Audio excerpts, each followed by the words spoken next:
आशुतोष और आप देख रहे हैं सत्यहिंदी.com। सत्यहिंदी.com के खास कार्यक्रम आशुतोष के बात में आपका स्वागत है। बातचीत शुरू करने के पहले एक छोटी सी अपील। सत्यहिंदी.com एक कोशिश है पत्रकारिता को नए सिरे से स्थापित करने के लिए, और इसमें ज़रूरी है कि आप हमारी मदद करें, क्योंकि आज के समय में सच कहना बहुत मुश्किल हो गया है, बल्कि ये कहें कि असंभव हो गया है। एक तरफ सरकारी मीडिया है, दूसरी तरफ गोदी मीडिया है, तीसरी तरफ कॉरपोरेट मीडिया है, और सबकी कोशिश ये है कि लोगों तक सच ना पहुंचे। पत्रकारिता की जो हालत है आपसे छुपी नहीं हुई है। ऐसे में आप सत्यहिंदी.com की मदद करें। इस वीडियो के डिस्क्रिप्शन में जाएं, सत्य हिंदी सदस्यता अभियान से जुड़ें, हमें आर्थिक भुगतान करें, और ये हमारे लिए बहुत बड़ी मदद होगी, क्योंकि हम सच कहना चाहते हैं। सच बचेगा तभी लोकतंत्र बचेगा। और अब आज के विषय पर बात करते हैं। दरअसल आज मेरी समझ में नहीं आ रहा कि मैं नाराज हूं, गुस्सा करूं, आक्रोश में आऊं, चीखूं या चिल्लाऊं। मुझे ये बिल्कुल समझ में नहीं आ रहा कि मैं एक पत्रकार की हैसियत से आपसे बातचीत करूं, या एक इंसान की हैसियत से आपसे बातचीत करूं, या एक पिता की हैसियत से आपसे बातचीत करूं। मुझे ऐसा लगता है जैसे इस देश के अंदर कुछ ऐसा हो रहा है जैसे लोगों की, सरकारों की, राजनीतिक दलों की अंतरात्माएं, पुलिस प्रशासन की अंतरात्माएं मर चुकी हैं, सड़ चुकी हैं, उसमें से बदबू आने लगी है। ये बात मैं इसलिए कह रहा हूं क्योंकि जो वाकया पिछले दिनों हाथरस में हुआ वो शर्मनाक है। वो किसी भी सभ्य समाज में इस तरीके की घटनाएं नहीं होनी चाहिए। हाथरस में 14 जून को एक 19 साल की लड़की खेत पे काम कर रही थी, और उसी वक्त 4 दरिंदों ने उसके साथ सामूहिक बलात्कार किया। इस हद तक उसको टॉर्चर किया, उसको प्रताड़ित किया कि उसकी जीभ कट गई, उसके गले की हड्डी टूट गई, उसके ऊपर का जो हिस्सा था वो पैरालाइज्ड हो गया, और वो यानी 29 तारीख को all India institute of medical sciences में उसकी डेथ हो गई। उसने कभी ख्वाब में भी नहीं सोचा होगा, जो जिंदगी जीने का सपना लेके चल रही थी, अचानक उसकी जिंदगी खत्म हो गई। ये तो कहानी उन दरिंदों की है जो आज हिंदुस्तान में हर कहीं पलते हैं। हर बाप का दिल आज दहलता है जब उसकी बेटी, उसकी परी जब घर से बाहर निकलती है। उसको ये डर रहता है, क्या वो सुरक्षित वापस आ पाएगी?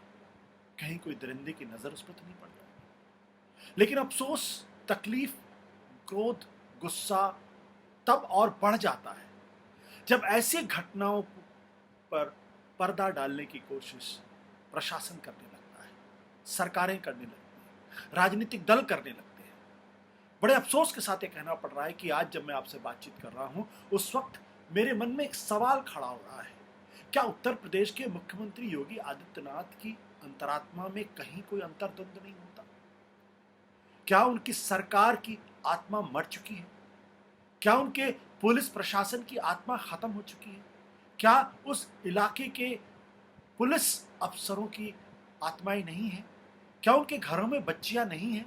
क्या जब वो छोटी बच्चियों के साथ इस तरीके का हादसा होते हैं देखते हैं तो उनको इंसाफ दिलाने के लिए तड़पते नहीं हैं? क्या वो पत्थर के बन चुके हैं? ये बात मैं इसलिए आपसे कह रहा हूं कि जब ये घटना 14 जून को हुई उस बच्ची के साथ, हाथरस की उस बच्ची के साथ, तो पहले उस घटनाक्रम को दबाने की कोशिश की गई।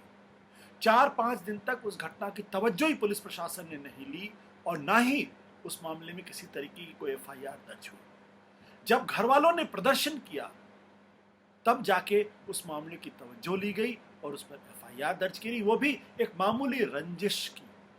18 तारीख को दर्द से कराती, कोमा में अनकॉन्शियस उस लड़की को होश आता है, और वो बताती है कि मेरे साथ छेड़खानी की गई। बोल नहीं सकती थी, इसलिए इशारों में उसने अपनी बात को रखा। फिर 21 तारीख को उसको दोबारा होश आता है, और तब वो बताती है कि उसके साथ सामूहिक दुष्कर्म हुआ, यानी बलात्कार हुआ। 22 तारीख को इस मामले में पुलिस जो FIR थी उसको गैंगरेप में कन्वर्ट करती है। पुलिस कोशिश करती है और 4 लोगों को गिरफ्तार भी कर लिया जाता है। इस लड़की को all India institute of medical sciences में भर्ती किया जाता है 28 तारीख को, और 29 तारीख को सुबह के आसपास उसकी मृत्यु हो जाती है। ये जिस तरीके का हादसा था उसमें पुलिस प्रशासन को फौरन कार्रवाई करनी चाहिए थी।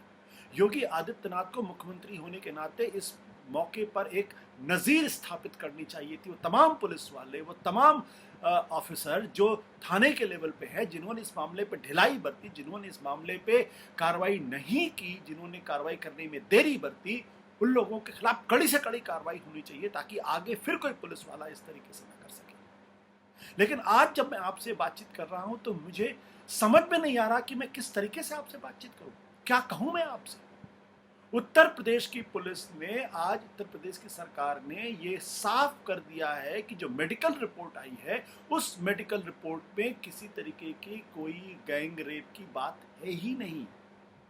क्या आप इस बात पर यकीन कर सकते हैं?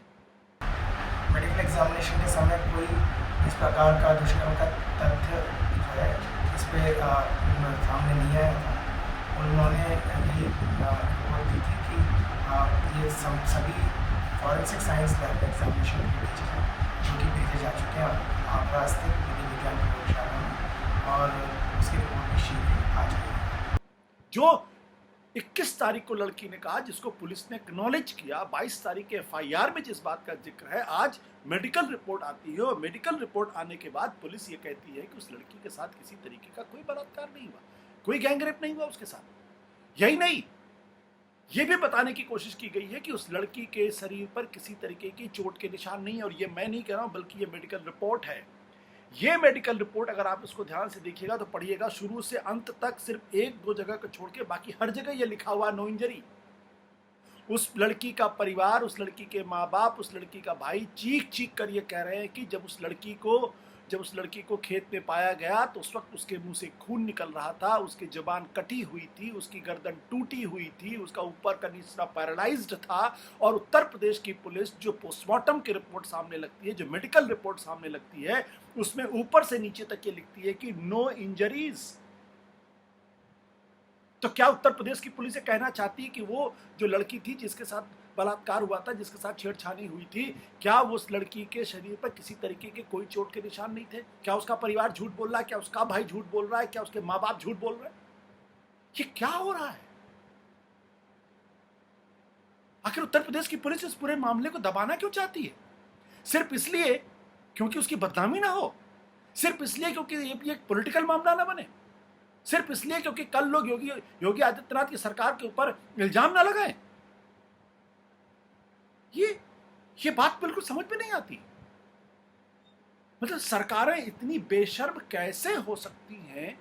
एक प्रदेश के मुख्यमंत्री, जिनको कहा जाता है कि वो, जिन्होंने जब सरकार की कमान अपने हाथ में ली थी तो ये कहा था कि उत्तर प्रदेश के अंदर राम राज्य होगा और जो अपराधी होंगे या तो राम नाम करते हुए ऊपर चले जाएंगे या फिर वो जेल के अंदर पाए जाएंगे।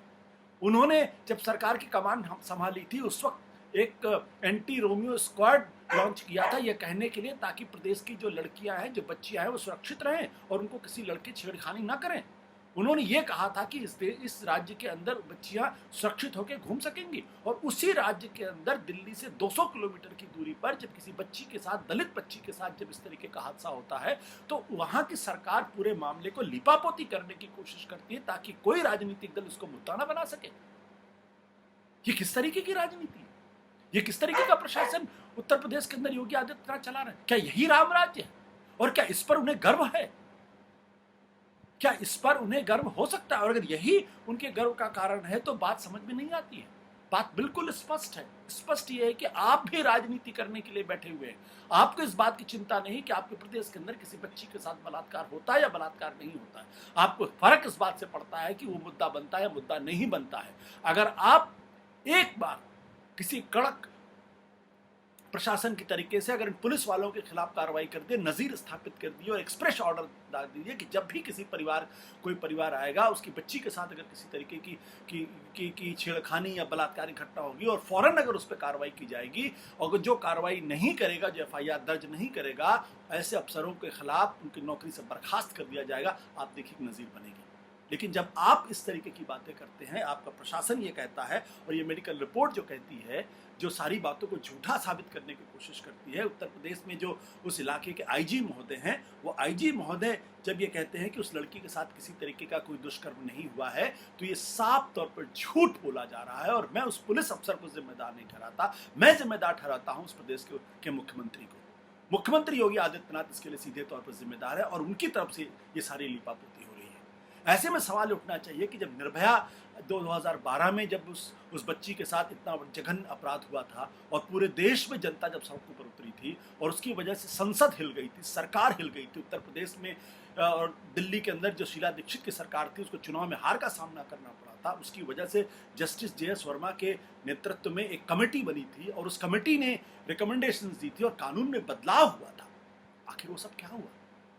जस्टिस JS वर्मा की कमेटी स्पष्ट तौर पर यह कहती है, जस्टिस JS वर्मा की कमेटी साफ तौर पे कहती है कि ऐसे मामलों में अगर कोई पुलिस वाला काम करने में कोताही बरत रहा है तो उसके खिलाफ कड़ी से कड़ी कार्रवाई होनी चाहिए।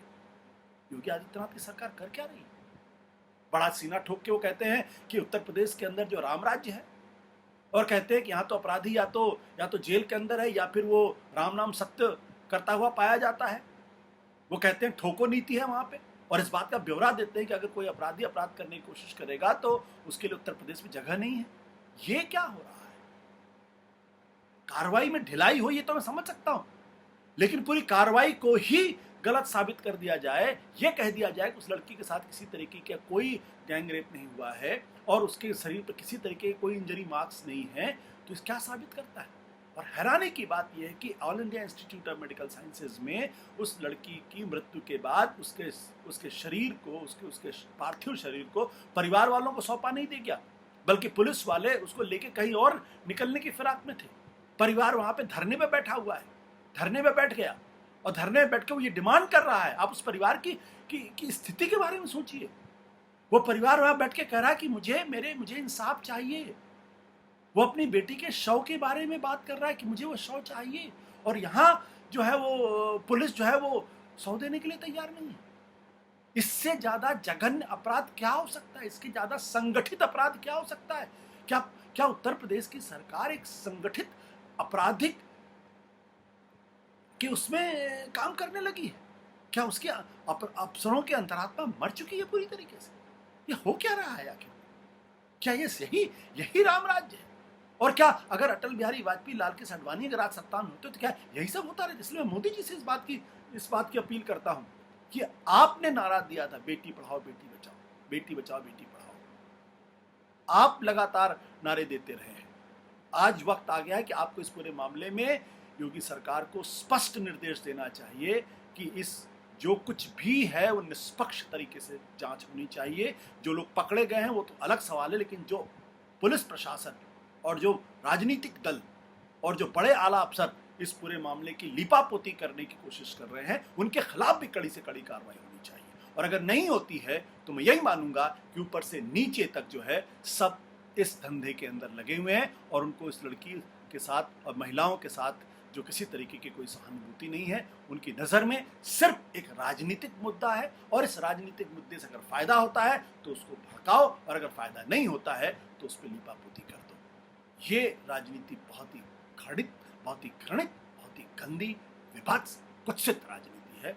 और ऐसी राजनीति जो है वो इस देश के लिए एक बहुत बड़ा कलंक है। नमस्कार, धन्यवाद, शुक्रिया। सत्य हिंदी के और वीडियोस को देखने के लिए हमारे YouTube चैनल को सब्सक्राइब करें और सीधे नोटिफिकेशन पाने के लिए बेल आइकन दबाएं।